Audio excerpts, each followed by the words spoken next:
take off your sandals, for the place where you stand is holy. And Joshua did so. Now the gates of Jericho were securely barred because of the Israelites. No one went out and no one came in. Then the Lord said to Joshua, "See, I have delivered Jericho into your hands, along with its king and its fighting men. March around the city once with all the armed men. Do this for 6 days. Have 7 priests carry trumpets of ram's horns in front of the ark. On the 7th day, march around the city 7 times, with the priests blowing the trumpets. When you hear them sound a long blast of the trumpets, have the whole army give a loud shout. Then the walls of the city will collapse, and the army will go up, everyone straight in." So Joshua, son of Nun, called the priests and said to them, "Take up the ark of the covenant of the Lord, and have 7 priests carry trumpets in front of it." And he ordered the army, "Advance, march around the city with an armed guard going ahead of the ark of the Lord." When Joshua had spoken to the people, the 7 priests carrying the 7 trumpets before the Lord went forward, blowing their trumpets, and the ark of the Lord's covenant followed them. The armed guard marched ahead of the priests, who blew the trumpets, and the rear guard followed the ark. All this time the trumpets were sounding, but Joshua had commanded the army, "Do not give a war cry, do not raise your voice, do not say a word until the day I tell you to shout, then shout." So he had the ark of the Lord carried around the city, circling it once. Then the army returned to the camp and spent the night there. Joshua got up early the next morning, and the priests took up the ark of the Lord. The 7 priests carrying the 7 trumpets went forward, marching before the ark of the Lord, blowing the trumpets. The armed men went ahead of them, and the rear guard followed the ark of the Lord, while the trumpets kept sounding. On the 2nd day, they marched around the city once and returned to the camp. They did this for 6 days. On the 7th day, they got up at daybreak and marched around the city 7 times in the same way, except on that day, they circled the city 7 times. The 7th time around, when the priests sounded the trumpet blast, Joshua commanded the army, "Shout, for the Lord has given you the city.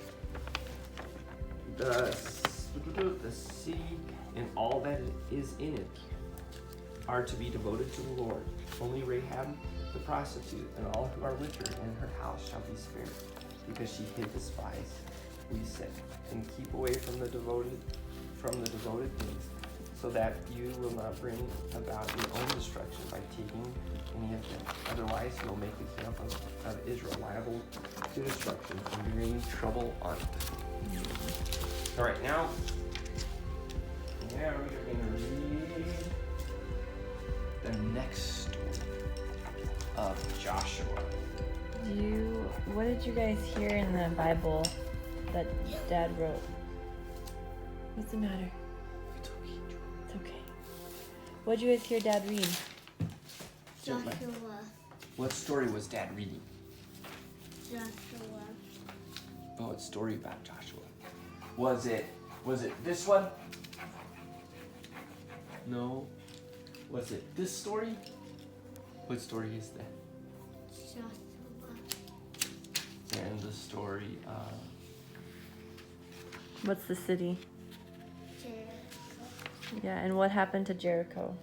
The walls came tumbling down. Yeah. Yep. Do you need help, Joy? Oh.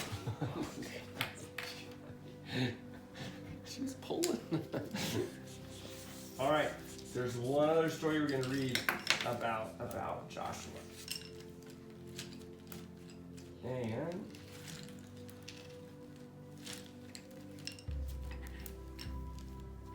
all right.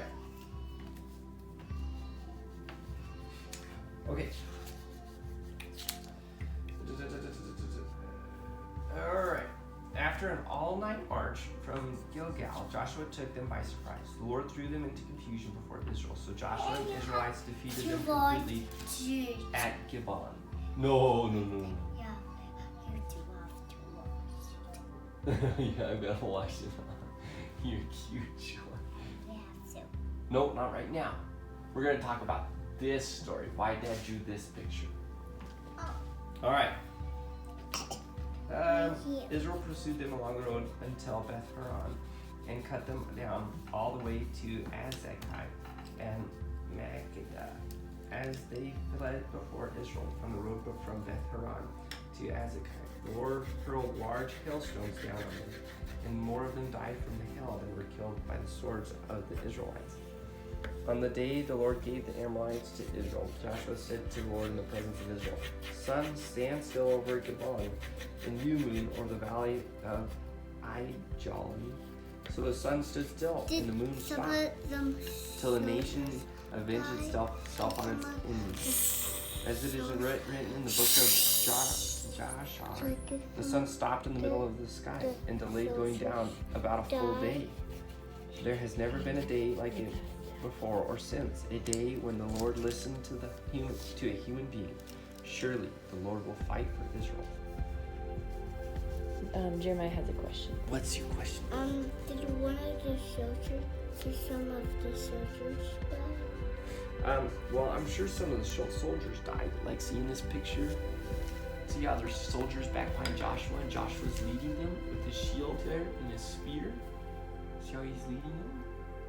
Do you know why he has a spear and a shield and a sword right there? Because he led the children of Israel in battle.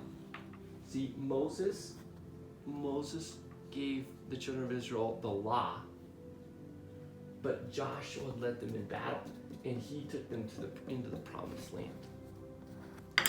So there's a time for the law and learning the principles, and then there's a time to apply it.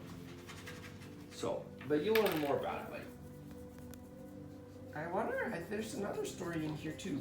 So. About Joshua? Mm-hmm. Yeah.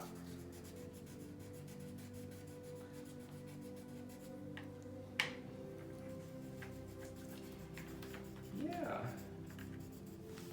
Yeah, what? Well, I don't know if we'll talk about it. Maybe when you get older, we'll talk about it in Lord of the Rings. In the Ents. The Ents? Yeah.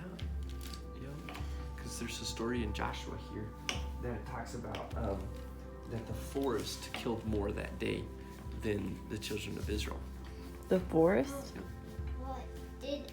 See, because if you heard the story, the hail killed.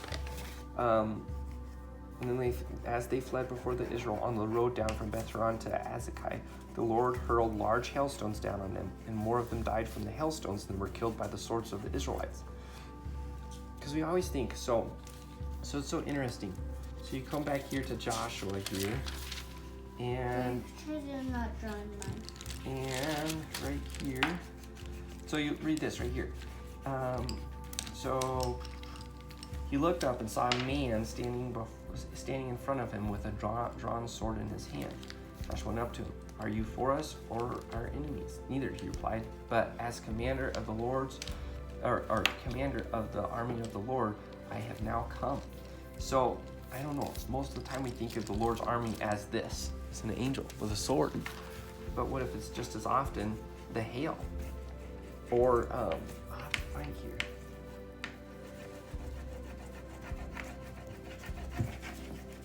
I'll have to look and see if I can find it. But there's a place in here